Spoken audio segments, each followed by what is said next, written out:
Hi friends, welcome to my channel. Arjun judge గారిని please judge గారు, పాప పరిస్థితిని దృష్టిలో పెట్టుకొని మాకు ఒక రోజు గడివివ్వండి అని అనగానే జడ్జి అర్జున్కి ఒక రోజు వాయిదా శాంక్షన్ చేసి రేపటికి ఈ కేస్ని వాయిదా వేస్తున్నాను అని అంటూ జడ్జిమెంట్ ఇచ్చి వెళ్ళిపోతాడు. లక్ష్మీ మిత్ర సంతోషపడుతుండగా మనీషా సరియు మాత్రం కాస్త టెన్షన్ పడుతూ ఉంటారు. ఇక లాయర్ చక్రపాణి గారు బయటికి రాగానే మీడియా చుట్టుముట్టి క్వశ్చన్స్ వేస్తూ ఉండగా ఇక ఆయన ఇలా చెప్తుంటారు, న్యాయం మా వైపు ఉంది కాబట్టే రేపు కోర్టులో మేము గెలవబోతున్నాం అని కాన్ఫిడెంట్గా చెప్తూ ఉంటాడు. ఇక అర్జున్ బయటికి రాగానే మళ్ళీ మీడియా వాళ్ళు ఇలా అడుగుతుంటారు, చాలా రోజుల తర్వాత ఫస్ట్ టైం కోర్ట్ వేసుకున్నారు. ఈరోజు కోర్టులో మీరు న్యాయం చేయగలిగారా, కరెక్ట్గా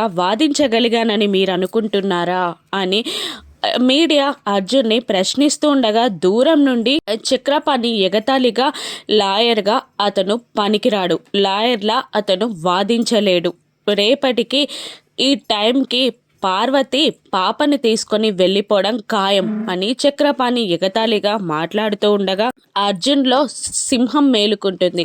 మిత్ర లక్ష్మి కూడా చక్రపాణి మాటలకి భయపడుతూ ఉంటారు.